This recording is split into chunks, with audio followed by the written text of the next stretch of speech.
오늘 누가복음 62번째 말씀, 큰 기쁨으로 예루살렘에 돌아가라는 제목으로 함께 말씀 나누도록 하겠습니다. 어느덧 우리가 이제 누가복음 말씀을 이렇게 끝까지 살펴보게 되었습니다. 62번째 말씀, 거의 1년이 조금 넘는 그 시간 동안 우리가 이 누가복음과 함께 우리가 달려오고 또 말씀을 살펴보면서 복음의 여정에 우리가 어떤 의미를 찾아가고 또 우리들의 인생 속에 또 우리들의 발걸음 속에 이 시대에 우리에게 주신 하나님의 뜻과 계획은 무엇인지를 함께 살펴보는 소중한 시간이 되었습니다. 이 누가복음은 이제 이 오늘 본문 말씀 누가복음 24장 50절에서 53절은 끝이자 또 새로운 시작입니다. 이 복음서를 기록한 누가는 이제 두 가지 책을 이제 기록하였고 그것이 이 우리 성경 66권의 정경에 수록이 되었는데요. 첫 번째가 바로 이 누가복음 말씀이고 두 번째가 바로 사도행전입니다.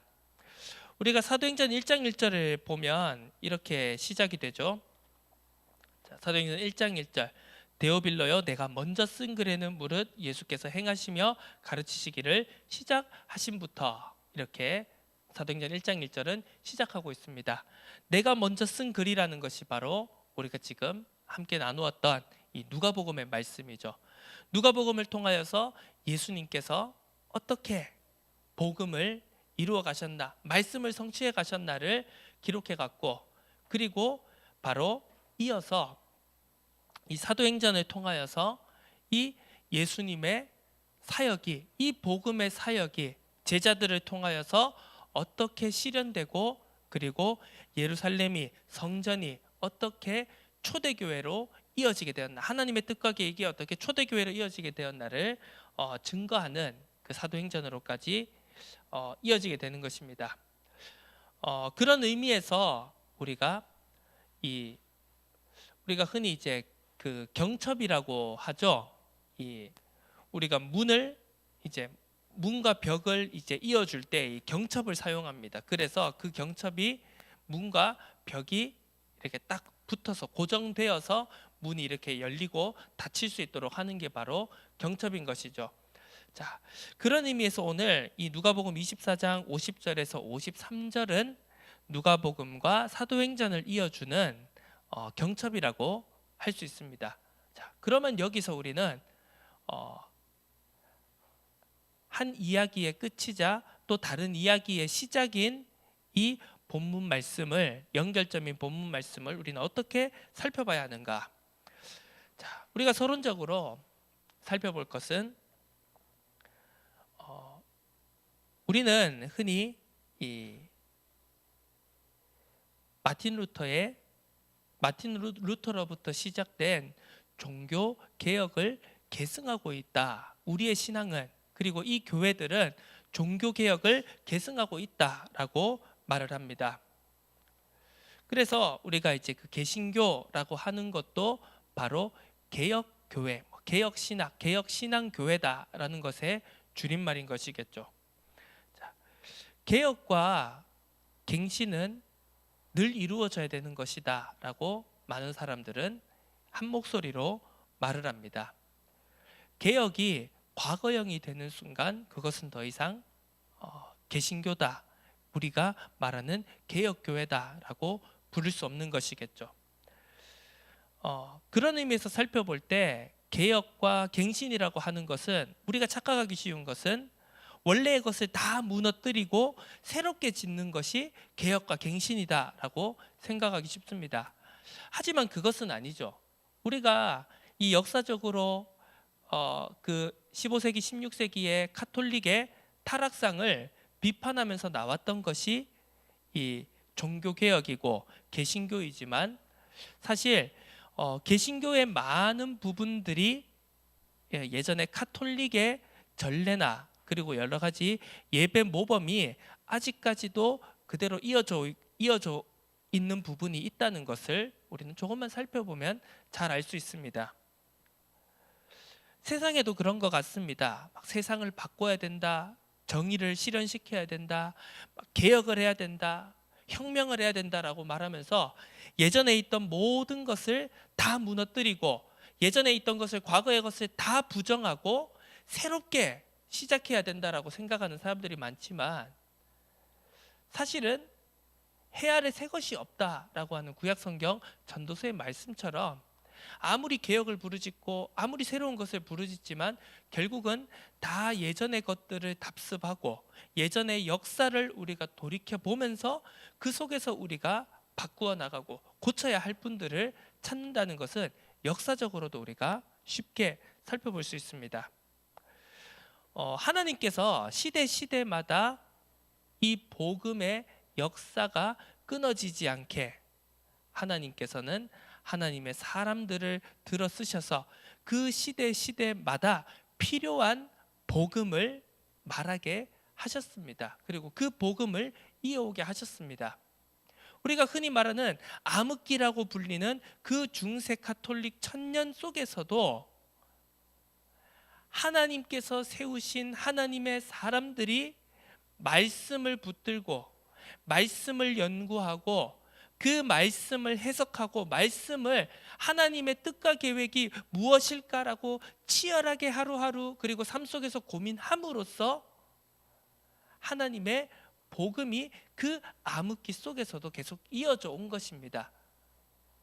물론 주류의 흐름은 하나님의 뜻과는, 그리고 원래 복음의 의미와는 많이 달라졌겠지만 하나님은 소수의 하나님께서 세워가신 그 눈에 보이지 않는 사람들을 통하여서 하나님의 역사를 계속 이어오셨다는 사실입니다. 자, 그래서 시대마다 하나님은 예를 들어 14세기면 14세기, 15세기, 16세기, 17세기, 18세기, 19세기, 20세기, 21세기 계속 이렇게 시대에 맞게, 그 당시의 상황에 맞게, 그 당시의 인간 역사에 맞게 하나님께서는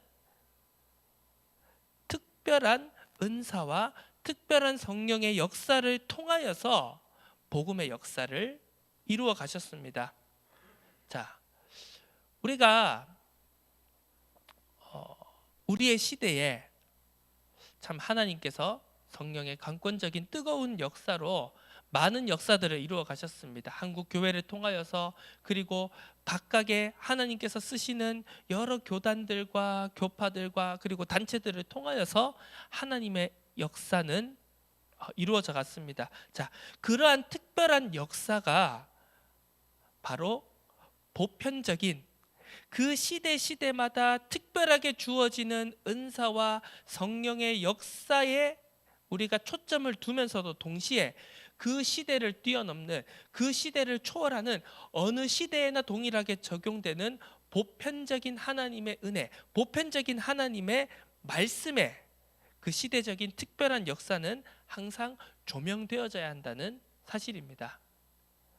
특별한 것이 모든 것을 무너뜨리고 기존에 있던 말씀과 기존에 있던, 물론 우리가 이 전통이라고 하는 것이 선조들의 유전이라고 하는 것이 지나치게 강조된다면 그것이 곧 유대주의고 우리가 성경에서 보는 율법주의, 선민사상이라고 할 수 있겠지만, 그 선조로부터, 믿음의 조상들로부터 이어져 온 그것이 바로 말씀의 하나님의 은혜의 보편적 은혜에 우리가 기초하여서 바라볼 때, 바로 그때 우리는 우리 시대에, 그리고 내가 살아가고 있는 이 역사 속에, 내가 살아가고 있는 이 시간표 속에 특별한 역사가 올바르게 평가되어지고 올바르게 보여질 수 있다는 사실입니다. 자, 예수님께서 승천하셨습니다. 제자들에게 우리가 앞서 전주 그리고 지지난주 살펴봤던 말씀을 통하여서 하나님께서 말씀을 모세의 글과 선지자들의 글과 시편의 글에 기록된 구약 성경의 모든 말씀을 통하여서 바로 예수가 그리스도임을, 예수 그리스도께서 하나님의 그 구약으로부터 계속해서 이어져 오는 하나님의 구원의 역사를 이루시고 성취하신 분이라는 사실을 말씀을 통해서 제자들에게 깨닫게 하셨습니다. 그리고 승천하셨죠. 그리고 제자들의 그 다음 스텝이 무엇입니까? 52절에 보니 그들이 그에게 경배하고 큰 기쁨으로 예루살렘에 돌아가. 그리고 53절에 늘 성전에서 하나님을 찬송하니라. 자, 지금 이 예루살렘 그리고 성전은 지금 어떠한 상황입니까?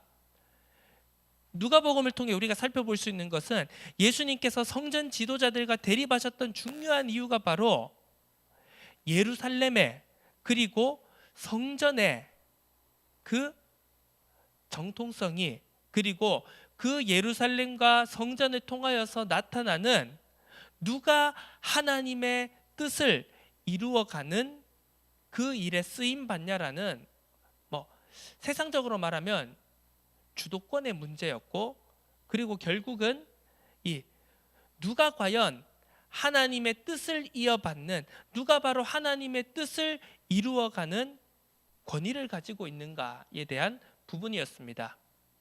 성전 지도자들은 하나님의 도성이라고 불리는 예루살렘을, 그리고 하나님이 거하시는 곳이라고 불리는 성전을 점거한 채 하나님의 뜻과 계획은 저버리고 율법주의로, 민족주의로, 그들만의 선민 사상으로 하나님의 뜻과 계획을 그 예루살렘과 성전을 통하여서 이루지 못하고 복음이 땅끝까지 증거되는 것을 오히려 가로막고 방해한 자들이었습니다. 예수님께서는 그것을 지적하시면서 그들의 어떻게 보면 무책임함에, 그들이 책임과 사명을 방임하고 방기하고 유기한 것에 대해서 책망하고 계셨던 것이죠. 결국 권세를 가지고 있었던, 힘을 가지고 있었던 성전 지도자들은 예수님을 정죄하고 십자가에 못 박았습니다. 하지만 예수 그리스도께서는 그가 하나님이시라는 것을, 그가 이 땅에 오신 바로 근본 하나님의 본체시라는 것을 증거하시면서 사흘 만에 부활하셨고 제자들에게 나타나셨고 다시 오겠노라 약속하시면서 승천하셨습니다. 자, 그 놀라운 역사들을 가지고 이제 어떻게 보면 사도행전으로 이루어지는 제자들의, 사도들의 시대가, 초대교회의 시대가 된 것이죠. 초대교회라고 하는 것은 바로 예루살렘과 성전이 그대로 초대교회로, 그리고 사도들로, 제자들로 이어진다라는 증거입니다. 바로 그것을 말하고 있는 것입니다. 그런데 자, 이제 새롭게 모든 것이 시작되어집니다. 제자들을 통하여서 예수님의 사명을 받은, 명령을 받은 제자들과 초대교회를 통하여서 이제 놀라운 역사가 초대교회를 통하여서 하나님의 뜻이 이루어지게 됩니다. 그런데 그 시작이 무엇입니까? 다시 성전 지도자들이 장악하고 있는 예루살렘으로 돌아갔다는 것입니다. 그리고 그 성전 지도자들이 아직도 여전히 하나님의 뜻을 깨닫지 못하고 메시아이신 예수를 거절하고 죽인 그 성전 지도자들이 장악하고 있는 성전으로 돌아가서 그 놀라운 역사를 시작하게 된다라는 사실입니다. 자, 우리는 이것을 한번 깊게 생각해 보아야 됩니다. 누가복음은 이방을 향한, 만민을 향한 복음입니다. 하지만 그 시작이 바로 예루살렘과 성전이라고 하는 것을 오늘 우리가 함께 나누었던 서론과 함께 깊이 생각해 봐야 하는 것입니다. 개혁과 갱신은 우리가 가지고 있던 옛것을 모두 부정하는 것이 아닙니다. 모두 틀린 것이다, 잘못된 것이다, 구태다 라고 치부하면서 버려버리고 새로운 것을 창조해내는 것이 아닙니다. 아까도 말씀드렸지 않습니까? 해 아래 새 것이 없다고요. 그러면 그 새 것은 어디에서부터 나오는 것입니까? 우리가 복음을 붙잡고 우리가 복음을 섬기고 우리가 전도 선교를 한다라고 크게 외치지만 그러면서 우리가 많은 새로운 것들을 시작하게 되었다라고 생각하지만 그것들은 다 또 어디에서 나오는 것입니까? 2000여 년에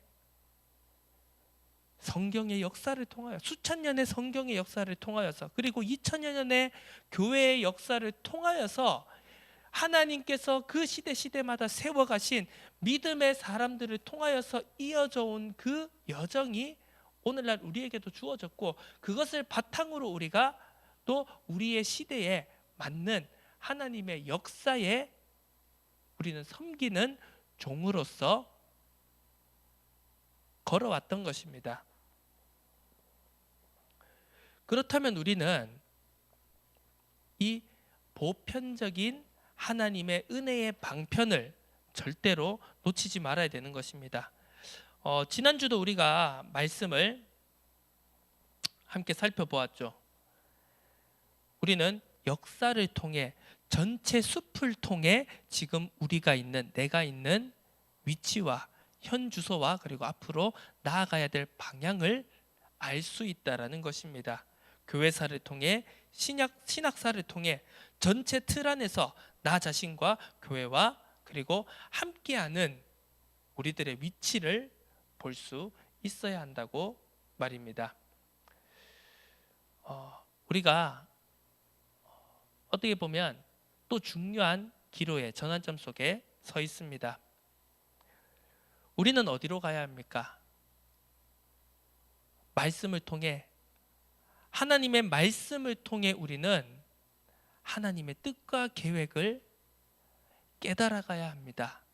그것이 우리가 흔히 말하는 영적인 감동, 영감, 무엇인가 기도를 통하여서, 그리고 놀라운 영적인 체험을 통하여서 마음에 주시는, 흔히 이제 그렇게 많이들 말씀하시더라고요.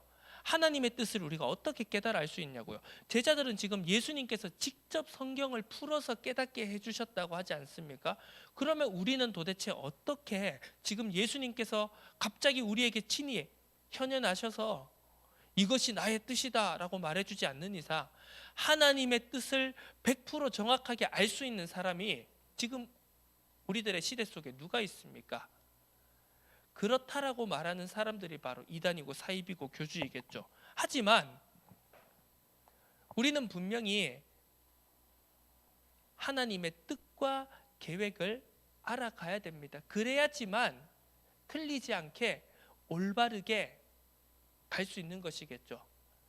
우리의 시대 속에 그 길을 알 수 있는 것이, 물론 우리가 기도해서 성령의 은혜, 성령의 역사를, 성령의 임재를 경험하고 체험하고 그 성령의 불길 같은 은혜로 우리가 나아가야 되는 방향도 있지만, 그것과 함께 우리는 우리에게 주어진, 오늘날 정리되어진 성경 66권을 통하여서 우리는 그 말씀을 하나도 빼놓지 말고요. 어떤 성경은 우리가 중요하게 봐야 되고, 어떤 성경은 내가 이해가 잘 안 되니까 별로 참고할 필요 없고 넘어가고, 이것이 아니라 성경의 모든 말씀을 통하여서 우리가 읽고 함께 나누고 묵상하고 그 말씀을 더욱더 알아감으로 통해서 우리에게 주신 성령의 역사를, 영적인 체험을 말씀과 함께 조합하여서 우리는 하나님의 뜻이 어떠한가를 찾아가야 하는 것입니다. 바로 특별한 은혜의 방편과 보편적인 은혜의 방편을 우리는 함께 가지고 가야 하는 것입니다. 제자들의 스텝은 바로 그 길의 일환이었던 것입니다.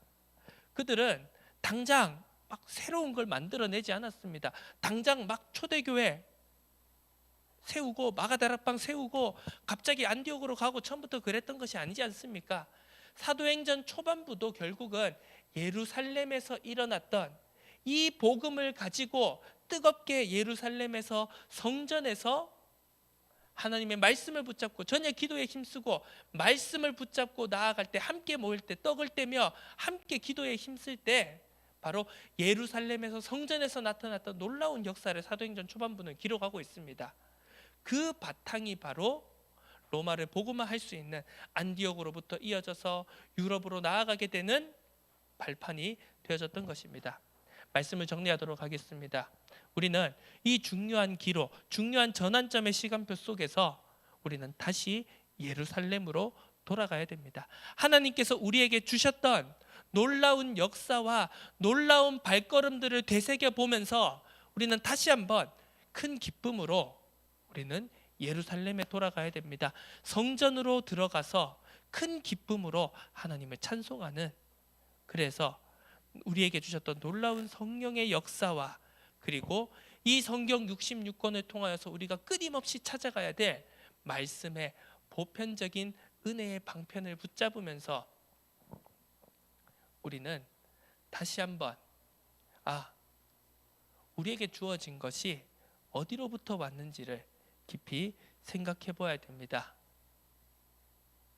결국은 말씀입니다. 결국은 성경 66권입니다.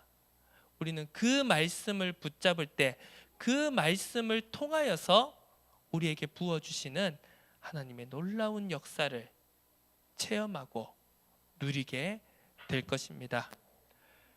그 은혜를 우리 모두가 누리는 그 역사를 통하여서 끊임없이 개혁과 갱신과 회복의 길로 나아가는, 그래서 정말 하나님이 우리 편이 되는 것이 아닌 우리가 하나님 편이 될 수 있는, 하나님의 편이 되는 그 길은 어디인가, 하나님의 편에 설 수 있는 그 위치는 어디인가 라는 것을 우리가 찾아갈 수 있는 놀라운 응답의 시작이 되어지기를 주 예수 그리스도의 이름으로 축원합니다.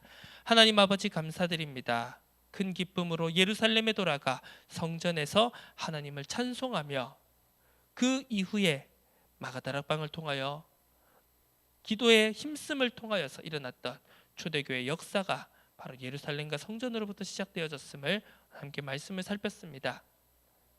이야기의 끝이자 또 새로운 이야기의 시작이 되는 오늘 이 본문 말씀을 살펴보면서 우리가 걸어왔던 길을 말씀을 통하여서 조명해보고, 그리고 말씀을 통하여서 이루어질 또 하나님의 놀라운 성령의 역사를 바라볼 수 있도록 은혜 더하여 주옵소서. 하나님이 우리 편이 아닌 우리가 하나님의 편에 서는 길을 찾아갈 수 있는 은혜를 허락하여 주옵소서. 감사드립니다. 예수 그리스도의 이름으로 기도드립니다. 아멘.